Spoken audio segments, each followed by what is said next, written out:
Сегодня Rockstar Games выложили 63 геймплейных скриншота из GTA 6, и поверьте, это видео будет не еще одним видосом с YouTube без смысла. Нет, здесь мы рассмотрим каждую крупицу, что присутствует на этих скринах, и обсудим последнюю инфу, которую выложили Rockstar Games у себя на сайте. И да, если вы еще не подписаны, нажмите на подписку, это несложно, а вы не пропустите самые подробные и качественные разборы секретов, пасхалок и деталей в GTA 6. Кстати, что интересно, скрины сделаны были из дорогой версии игры Ultimate, которая будет продаваться за $100.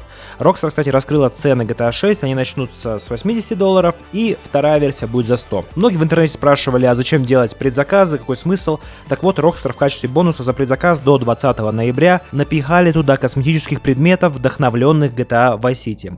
В расширенное издание войдут не только премиальный транспорт, оружие, одежда, но и занятия. К примеру, уникальные автомастерские, в которых можно улучшать машины, дополнительные магазины одежды, парикмахерская, тату-салон с более чем 50 фирменными татуировками, а также склад, где можно разжиться особыми предметами и контрабандой. В игре можно будет кастомизировать персонажей, транспортные средства, а для Ultimate Edition приготовили уникальные места с собственными предметами для изменения облика героев, то есть некие пасхалочки. Открываться дополнительные материалы из Ultimate издания будут по ходу кампании. Со всеми бонусами можно поподробнее ознакомиться на сайте Rockstar, но компания уточнила, что физические копии будут поставляться без дисков, только кодом, потому что игра, видимо, очень-очень большая. Эти коробочки с кодом поступят в продажу 12 ноября, в тот же день станет доступна и предзагрузка.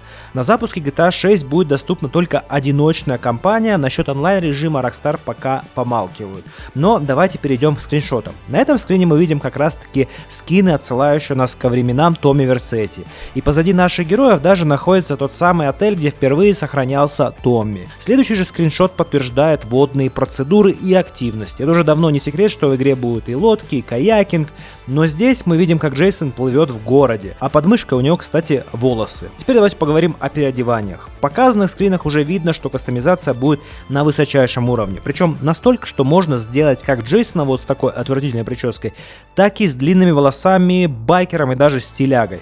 Вот он, взгляд на него поближе. На фоне видно, что он находится в парикмахерской, которая специализируется на данном стиле причесок, так как мы видим женщин-работниц примерно в таком же стиле. А здесь, например, есть татушки. Да, мы сможем полностью забить себе тату. Интересно, можно ли будет их сводить в итоге, это было бы прикольной фишкой. Причем опять обратите внимание на тату-салон. Тематические все сотрудники почему-то в масках здесь. Другая интересная фишка — это маникюр. Да, теперь можно сходить на ноготочки. Следующие скрины показывают прекрасную физику воды, кастомизацию яхт, да, кажется, можно будет менять стикеры, ну и, конечно, животных, тут и птицы, а вот здесь игра с дельфинами. Ну а на следующем скрине отчетливо видно погоню полицейских за нами. Интересные катеры, кстати, у полиции будут. Также в игре будет некая студия Stock 305. Это неформальная точка для уличных художников, граффитистов. И здесь, видимо, можно будет изменять свою тачку в таком же стиле, как и переодевать героев. Просто, гляньте, какой у Джейсона ирокез. А Лусия даже сама на себя здесь не похожа. Почему я упомянул уличных художников? Ну, как минимум потому, что на следующем скрине Джейсон с роскошными усами и шевелюрой стоит у стеллажа с аэрозольными банками с краской. Что может подтверждать нам возвращение граффити в GTA. Да, прям как это было в GTA San Andreas. А вот и сама арт-студия. На земле, кстати, видны следы краски, значит, что граффити здесь это постоянное занятие. Гонки по грязи тоже подтверждены, мы это видели ранее на других скриншотах, но здесь детали просто на другом уровне. Полагаю, что данные заезды будут проходить где-то ближе к болотам. Ну и раз уж мы упомянули детали, обратите внимание на конденсат и капли внутри фар, на стекле и вообще на тачке после этой гонки. Будут в игре и классические кары, на этом же скриншоте можно заметить, что у Люси на руку набили тату, и на эту, и на ту, значит, можно будет забиться тату даже до запястья. Также обратите внимание на стиль ее прически и серьги, цепочку, аксессуары, все это будет частью кастомизации, судя по всему. То есть в этот раз нарядят нас по полной. Rockstar пошли дальше, они дадут нам сделать именную гравировку на оружие. Например, здесь мы видим личный пистолет Люси, а рядом и Джейсона. Далее местный механик олдскульных тачек, сами тачки, кастомизация и детали грязи, которые остаются на авто. Следующие же скрины для олдскульных фенов. Кажется, нам тизерят клуб Малибу, в который мы так любили заходить с миниганом в оригинальной Vice City. Опять же, кастомизированную Узи в руках у Джейсона, совершенно безумная прическа для Люси и легендарная желтая тачка из Vice City, которая стояла прямо напротив Ocean View отеля. Помните ее? Ее, видимо, получим за предзаказ версии за $100. Отражения родная первая улица из Vice City тоже имеются.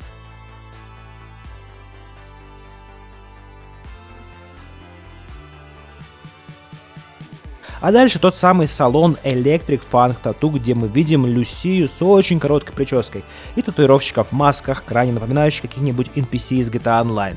Ну и, конечно, тематический наряд Vice City выглядит так, как будто бы он относится к некоему парку развлечений или, может быть, к местному зоопарку, так как на майке нарисован крокодил. Короче говоря, что-то туристическое, но выглядит безумно ностальгично. Также на скринах нам показали возможность кастомизировать салон авто и даже кастомизацию оружия дальше, чем просто скин. Вы можете насадить, например, огромный прицел на свой револьвер и запугивать местных бродяг. Мастерские авто, кажется, тоже вышли на новый уровень. Теперь ты не просто заезжаешь и выезжаешь оттуда, теперь, кажется, там реально будут работать механики. Интересно, будет ли браться небольшой перерыв в игре по времени в тот момент, когда вы сдадите свою тачку на тюнинг. Было бы реалистично. Ну и, конечно, показали дом Джейсона, выглядит он безумно атмосферно, и кажется, наконец-то он починил крышу от утечек. Кстати, народ, я вас очень прошу поддержать видео любым комментом, если вы хотите больше разборов, и подпишитесь на канал, так как здесь будет много интересного ближе к выходу игры. Ну и говоря о выходе игры, ждем предзаказа уже завтра. PlayStation отметили, что GTA 6 будет поддерживать ключевые фичи, особенности PS5, особенности геймпада, 3D-звуки, почти мгновенные загрузки. Ну и предзаказы стартуют в полночь 25 июня, а релиз уже 19 ноября. Что ж, народ, ждем, осталось совсем немного, а у меня на все. Спасибо вам за просмотр и увидимся уже совсем скоро.